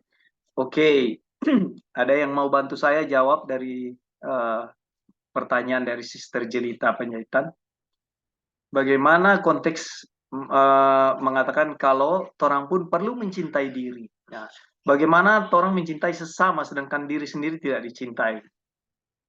Bagaimana? Ada yang bisa bantu saya menjawab pertanyaan ini? Kita diskusikan ini, kita punya waktu.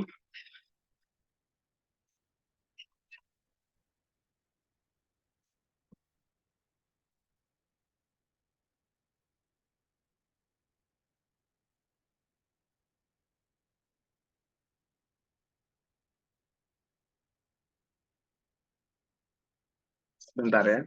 Saya mau kasih lihat kutipan prinsip-prinsip yang sudah kita pelajari kemarin ya. Saya mau cari kutipan sebentar untuk menjawab pertanyaan ini. Mungkin ada tanggapan dari saudara-saudara lain?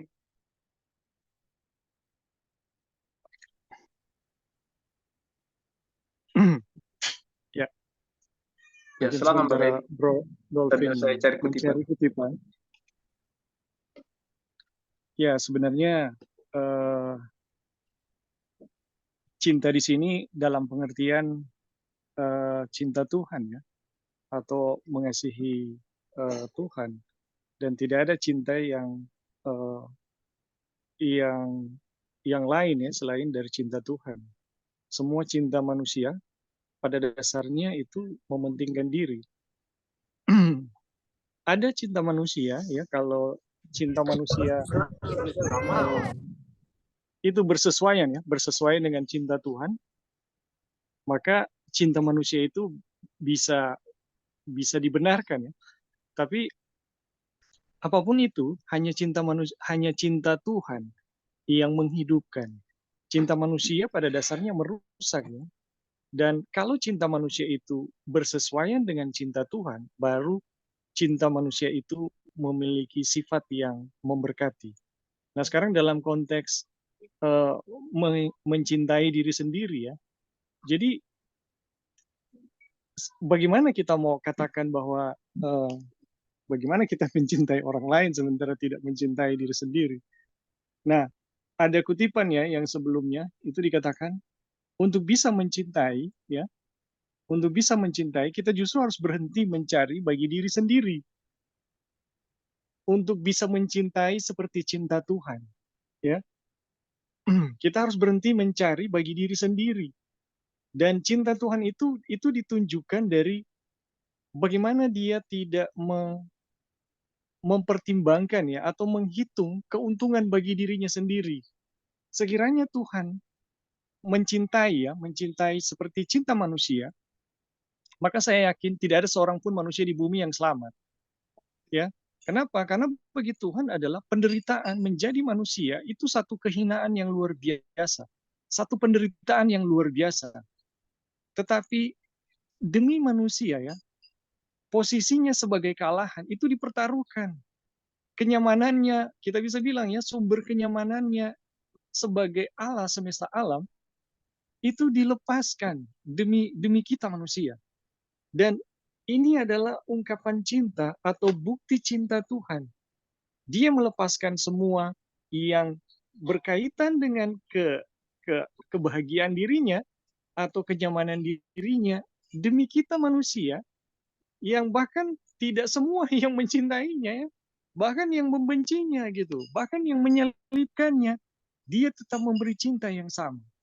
Nah, teman-teman, jadi ketika kita mau berbicara tentang bagaimana mencintai diri, sebenarnya mencintai diri adalah artinya kita tidak mencintai sesama kita gitu. Kita hanya betul-betul mencintai diri kita ketika kita betul-betul bisa memberi yang terbaik untuk sesama kita.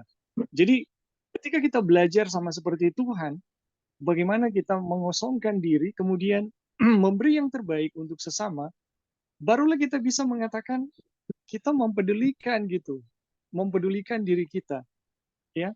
Dan tentunya ya teman-teman, salah satu contoh adalah mengenai reformasi kesehatan ya, mengenai reformasi kesehatan. Kita tidak mungkin mengembangkan kesehatan kita sementara kita tidak pernah tahu bagaimana kita harus melayani orang lain dengan cara yang terbaik. Tapi ketika kita mulai mempedulikan bagaimana melayani orang lain dengan kekuatan fisik yang terbaik, dengan kesehatan yang terbaik, yang sangat dibutuhkan dalam pelayanan, kita akan tahu bagaimana cara ya untuk meningkatkan.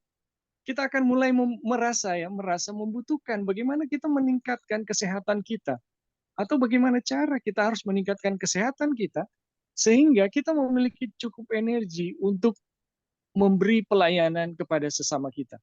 Jadi bagaimana kita kembangkan diri kita di dalam soal kesehatan itu terjadi ketika kita mulai mempedulikan bagaimana kita melayani sesama kita.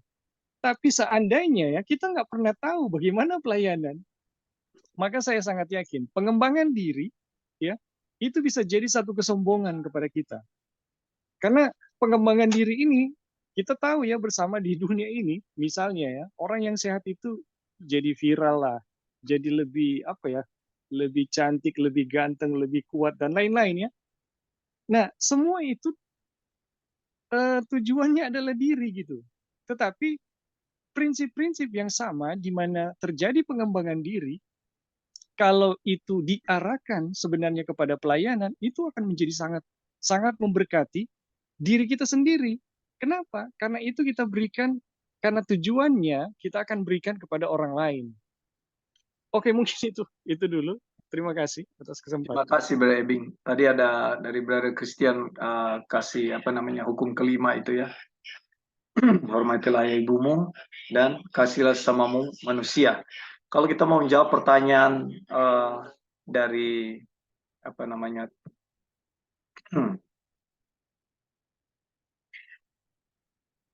sebentar ya, sebentar.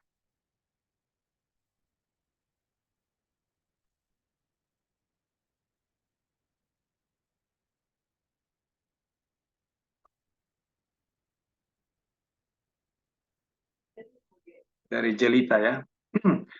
Kita ambil konteks perlu mencintai diri. Nah, kalau yang sudah kita pelajari di sini ya kemarin sesuai ini, biasanya cinta diri itu adalah lebih kepada kecenderungan, tadi Brother Ebing juga sudah bilang ya, lebih kepada kecenderungan dosa ya. Konteks mencintai diri itu di sini yang kemarin kita bahas ya di dalam subjudul dari sebentar saya baca ya, merdeka. Nah, Tuhan memberikan kita kemerdekaan ya, kebebasan. Nah, di dalam kebebasan itu, kemerdekaan itu apa? Untuk kita melayani orang lain. Ini prinsip kasih. Nah, di dalam hal melayani orang lain ini, kemerdekaan ini kita diangkat oleh Tuhan sebagai raja. Nah, dan saat kita sebagai raja itu, siapa yang kita, rakyat yang harus kita perintah? Ini kita bahas kemarin ya, hari Sabat. Yang kita perintah adalah rakyat jelata itu adalah diri kita sendiri dan unsur-unsurnya, lidah, tangan, ya, mulut, kepala kita. Artinya di sini menjelaskan bahwa kita mengatur roh kita. Ya, tentunya dalam konteks ini kita paham mengatur roh itu adalah minta pertolongan Tuhan agar kita bisa mengatur roh kita. Ya, oleh karena apa? Kita liar. Nah, tadi di bawah kan kita sudah bahas bagaimana kecenderungan dan dosa-dosa manusia itu yang terjadi. Ya, lebih cenderung kepada kesalahan-kesalahan. Jadi kalau kita bilang kita mencintai diri, ya, bagaimana kita bisa mencintai orang lain kalau kita tidak mencintai diri kita? Mungkin Jelita bisa jelaskan dalam konteks yang lebih spesifik. Mencintai diri ini konteksnya apa? Atau ada kasus apa ya? Kalau konotasi daripada cinta diri itu sendiri kan sebenarnya egois, ya, selfish, ya, lebih kepada cinta diri. Di sini yang diajarkan bahwa mengasihi, mementingkan orang lain, ya, Kristus, ya, lambang salib, ya, ini selalu yang saya bawakan, yang selalu saya suka ulang-ulangi. Terjadi percakapan di 3-4 tahun yang lalu dengan Brother Lowry, ya. Dan saya dapat gambaran yang jelas di situ. Lambang salib itu artinya mati diri. Ya, saudara, bayangkan Kristus yang punya kuasa itu, kalau dia menentang waktu dia mau disalibkan, menentang orang-orang jahat ini yang mau menyalibkan dia, apa yang akan terjadi, saudara? Kematian. Tetapi Kristus tidak membela diri, dia diam. Dia sebagai domba yang siap untuk disembelih. Ya. Domba yang diam, tidak disembelih, tidak bela diri. Ya. Dan lambang salib itu adalah lambang mati diri. Artinya dia tidak memberikan pembelaan. Dia membiarkan kehidupan Bapa yang hidup di dalam dia. Sehingga yang terpancar, yang kita lihat dari keteladanan Kristus itu adalah karakter Bapa. Ya. Dan apa yang terjadi? Roh Nubuat bilang, dia ada makanan. Ada orang datang tidak ada makanan, dia kasih makanannya. Padahal dia lapar. Ya. Apakah kita sanggup seperti itu? Ya. Tetapi sebenarnya ketika Kristus menunjukkan keteladanan itu, ya, inilah kepuasan yang sejati yang terjadi, yang bisa kita miliki karakternya, ya. Daripada ketika kita memikir-mikirkan diri kita, memikirkan nasib saya, aduh, ini orang, contoh, saya punya uang 1.000, ya. Jelita udah nggak punya uang, Jelita sudah tidak bisa makan. Dan saya juga posisi yang sama. Jelita datang pada saya, dia bilang, brother, saya tidak ada makanan. Dan ketika saya ada di posisi uang 1.000 ini saya harus kasih. Kalau saya kasih ke Jelita, saya makan apa nanti? Ya. Oke, begini saja deh Jelita, supaya adil saya kasih Anda 500, saya 500. Padahal 500 ini belum tentu bisa beli apa-apa. Saya juga ambil risiko yang sama. Masih ada unsur saya mementingkan diri saya di sini. Tapi, apakah Tuhan akan menutup mata ketika kita memberikan apa yang kita punya, seperti janda yang memberikan semua yang dia punya, ya, dia cuma ada tepung dan minyak, itu yang dia kasih kepada Elia. Tapi apa berkat yang Tuhan kembalikan kepada kita? Walaupun kita nggak menuntut, tidak bukan mau memberi supaya kita dapat berkat, mau memberi supaya kita dapat imbalan, tapi konsep kebenaran firman Tuhan adalah Tuhan tidak pernah meninggalkan kita, akan berlaku, saudara. Artinya kita beriman, ya. Kita menolong orang lain ini bukan karena saya yang menolong, bukan kebaikan saya kasih 1.000 ini kepada Jelita, tapi Kristus yang melakukan di dalam saya. Ya, saudara, mati diri ini penting, dan ini keteladanan Kristus. Ketika kita tidak memikir-mikirkan diri kita, ya, kita mengutamakan orang lain, ya, saudara akan rasa, ya, bahwa di mana itu kepuasan yang Tuhan sudah teladankan kepada kita menjadi bagian saudara dan saya. Oke, kira-kira Sister Jelita bagaimana? Apakah ini menjawab semua atau masih ada yang mau ditanyakan?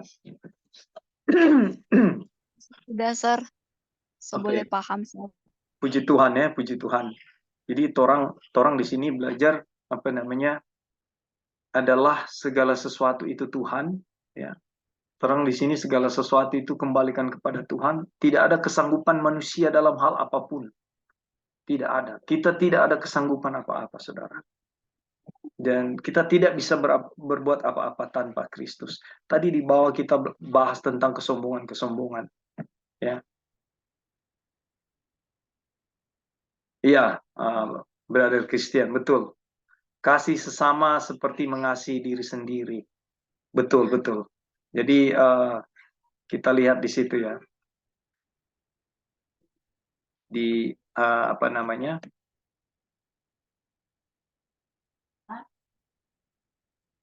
ayat yang hormatilah ayahmu dan ibumu dan kasihlah sesamamu manusia seperti dirimu sendiri. Ini jelas. Terima kasih, brother, untuk tambahannya. Ayatnya jelas ya. Halo, bro. Ketika kita telusuri firman Tuhan ini, akan ada banyak penjelasan yang akan Tuhan berikan kepada kita, ya. Di dalam hal ini saya tidak pernah mau ambil kredit bahwa saya mampu menjelaskan kepada siapapun, ya. Dalam hal ini saya pun belajar. Saudara, satu kesaksian yang saya mau bilang singkat, ya. Ketika Sister Joy bilang, brother, bisa nggak bawakan Bible study, ya, di waktu-waktu yang lalu, ya.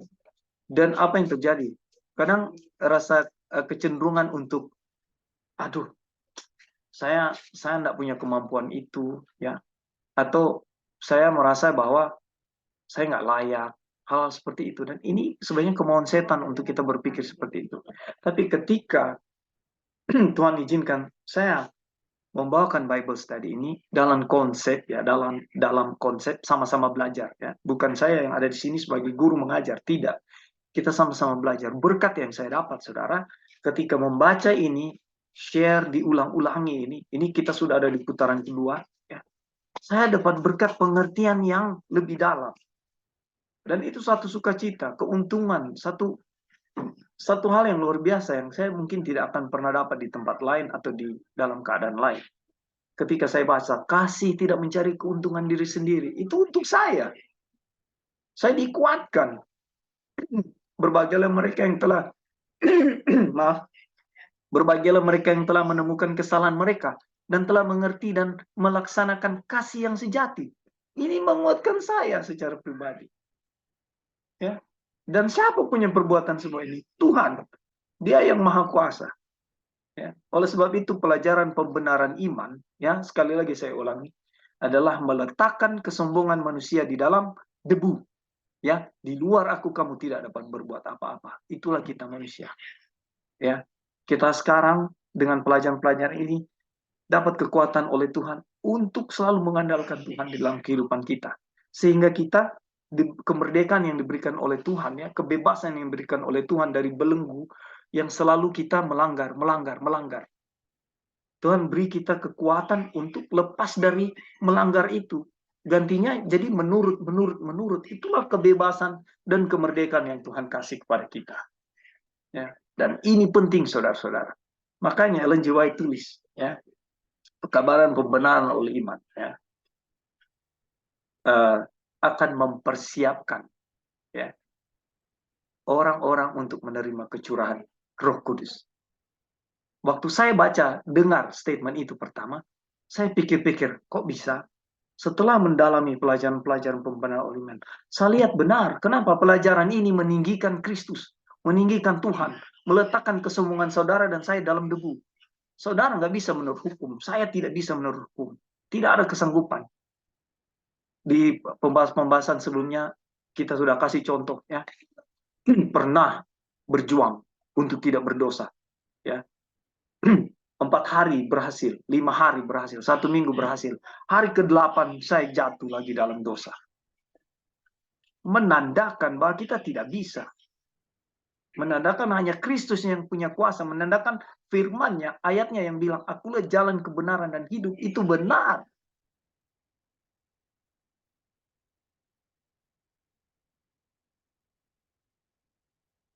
Tapi Sister Jelita, terima kasih. Pertanyaan itu baik sekali. Pertanyaan itu penting untuk ditanyakan.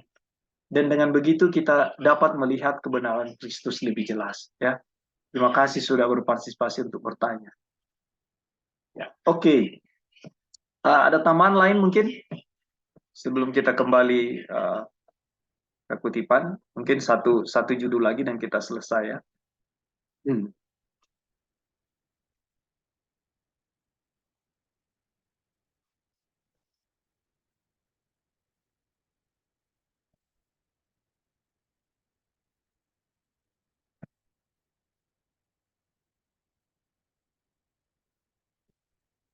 Kemarin kita sudah bahas ini, awaslah. Bagaimana, Mbak Ebing, ada tambahan? Ya, mengenai kasihlah sesama manusia seperti dirimu sendiri. Ya, mungkin itu menjadi acuan, ya, bagaimana kita memberi yang terbaik kepada orang lain. Tentu kita akan menyadari, ya, bahwa kita sangat suka, ya, kalau ada yang buat yang terbaik kepada kita. Jadi bagaimana perasaan kita kalau diperlakukan baik oleh orang lain, sebenarnya demikianlah, ya, yang kita harus buat kepada orang lain. Dan kasih Tuhan, ya, yang seharusnya menjadi kasih kita adalah demikian. Bagaimana kita tahu bahwa ketika kita memberi kepada orang lain atau mengasihi orang lain, itu membuat orang lain itu bahagia, seperti bagaimana kalau kasih itu diarahkan ke kita, gitu. Dan kebahagiaan kita yang sejati kalau kita bersesuaian, ya, dengan kasih Tuhan, kebahagiaan kita sejati adalah ketika kita betul-betul bersesuaian dengan kasih Tuhan. Karena dengan mengasihi, ya, dengan mengasihi sesama kita atau memberi yang terbaik untuk sesama kita dan berhenti mencari bagi diri sendiri, maka Tuhanlah sumber dari segala kebaikan untuk diri kita. Ini akan membuat kita berhenti bergantung pada orang lain maupun diri sendiri. Tetapi ini adalah satu hal yang akan membuat kita bergantung sepenuhnya kepada Tuhan. Berhenti mencari bagi diri sendiri dan mulai mengusahakannya kepada orang lain adalah prinsip kasih yang akan membuat kita bergantung penuh kepada Tuhan. Oke, mungkin itu, Bro, yang bisa ditambahkan. Terima kasih. Terima kasih, Brother Ebing. Jadi, apa namanya, waktu kita memikir-mikirkan diri kita, ya, kadang-kadang begini ya, hal-hal yang krusial yang kayak seperti makan begitu ya, atau apa aja deh, di dalam situasi persahabatan, dalam situasi apa namanya, lingkungan, mungkin sekolah, mungkin ya pendidikan, apa sajalah itu. Kita kan nggak pernah mau dirugikan. Nah, kerugian ini kan nggak bagus, iya kan? Kalau saudara apa namanya, misalnya, pokoknya kalau saya lakukan itu atau kalau dia lakukan itu ke saya rugi. Ya. Jadi kita kecenderungan untuk selalu apa namanya, mengutamakan diri kita sendiri dan selalu diri kita sendiri. Bagaimana keteladanan Kristus bisa jadi bagian saudara dan saya mengutamakan orang lain, ya. Bahkan kadang dalam Bible study pun sendiri ya. Ini contoh yang sering saya lihat. Ketika saya lagi Bible study contohnya, ada orang datang ganggu. Apa aja deh, kamu bisa nggak ganggu saya? Saya ini lagi Bible study. Saya lagi belajar firman Tuhan. Saudara, apapun konteksnya itu egois. Nggak bisa. There is no way. Apapun konteksnya, saudara mau lagi pelayan pada Tuhan, lalu ada istilahnya hal-hal yang buat kita itu mengusik, mengganggu kita. Lalu kita bawa, saya lagi belajar loh, saya lagi baca firman Tuhan, saya lagi Bible study, jangan ganggu saya. Ini semua keegoisan dan kita cenderung kepada hal itu. Oke, kita cari kutipan terakhir ya ini. Tadi ada tidak ada perbedaan.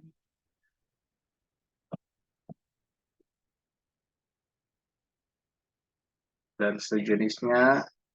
Kita sudah bahas tentang tadi bagaimana pertandingan-pertandingan itu.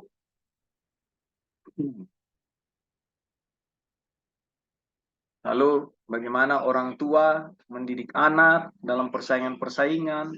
Dalam gereja juga ada persaingan-persaingan. Nah, kita sampai di sini ya.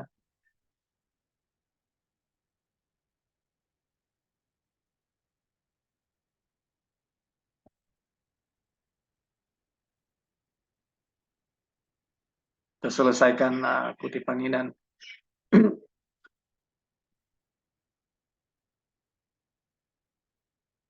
anak-anak tidak dididik untuk membedakan mana yang benar dan mana yang salah. Dan untuk mencintai yang benar, tetapi mereka hanya dilatih agar kelihatan lebih baik dari orang lain. Ya. Hal itu menuntun kepada penipuan diri sendiri. Dan, maaf saya naikkan sedikit, ini terlalu kecil ya. Kita akan segera selesai setelah kutipan ini. Oops. Nah, hal itu menuntun kepada penipuan diri sendiri dan kefarisian. Karena semua orang yang dianggap perlu adalah menampilkan penampilan yang lebih baik daripada yang lain. Sementara hati rusak. Orang lain itu mungkin tidak mempunyai tabiat yang baik. Sehingga orang yang mau melebihi orang lain itu sudah merasa puas dalam usahanya yang salah ini. Dengan hanya tampil lebih baik daripada seorang yang dirinya sendiri sangat buruk. Ya. Telitilah seluruh daftar itu dan pelajarilah setiap kata-kata dengan cermat. Aduh, perbuatan-perbuatan daging yang jahat mengintai di mana-mana. Banyak orang sangat tidak menduganya. Mereka ada di mana saja. Daging manusia itu ada dan dinyatakan dalam suatu bentuk atau yang lain, di mana keinginan daging itu tidak disalibkan. Dosa mengintai di pintu. Saudara-saudara, biarlah dengan pertolongan Tuhan, ya, kita bisa diingatkan lagi melalui pelajaran-pelajaran yang kutipan-kutipan yang sudah kita baca bersama-sama, ya, bahwa kita memiliki sifat dan kecenderungan yang selalu ingin keunggulan diri, ya, merasa ada di atas orang lain, dan hal-hal ini adalah dosa yang Tuhan ingatkan kita saat ini, ya, diingatkan lagi dosa-dosa yang merasa puas, ya, dan ini di atas digolongkan sebagai apa? Pembunuhan, ya, iri hati itu salah satu disamakan dengan dosa yang membunuh, dan ini dosa-dosa yang Tuhan izinkan kita lihat lagi saat ini, ya. Oleh sebab itulah, ya, Kristus mati di kayu salib untuk kita. Dan bukankah saudara-saudara, ya, kita semua yang menyebut diri kita orang Kristen rindu untuk terlepas dari ikatan-ikatan ini, saudara. Jalannya hanya Yesus Kristus, tidak ada lain, ya. Bukan ketekunan Anda, ya, bukan hebatnya Anda menyumbang gereja, bukan rajinnya Anda hadir dalam perbaktian, ya, bukan besarnya perpuluhan yang Anda berikan, ya, bukan hebatnya Anda di dalam menyokong pekerjaan Tuhan, bukan itu, saudara, ya. Jalannya hanyalah Yesus Kristus, memiliki iman Kristus, beriman kepada Kristus, itulah jalan keselamatan, saudara-saudara, sehingga teraplikasi, ya, aplikasi di dalam diri kita ketika kita beriman, memiliki iman Kristus adalah apa, saudara-saudara, ya, kita melakukan ibadah kita karena Tuhan yang melakukan dalam kita. Kita membantu gereja, kita rajin, kita tekun di dalam setiap jam-jam perbaktian, yaitu kita dipenuhi roh, sehingga orang lain bisa melihat, ya, perbedaan ketika kita tidak memiliki iman kepada Kristus dan ketika kita memiliki iman Kristus. Ya, yang keluar itu dari diri kita Kristus. Semangat pelayanan, ya, sungguh-sungguh semangat di dalam Kristus. Sungguh-sungguh ingin membuat orang lain tahu kebenaran.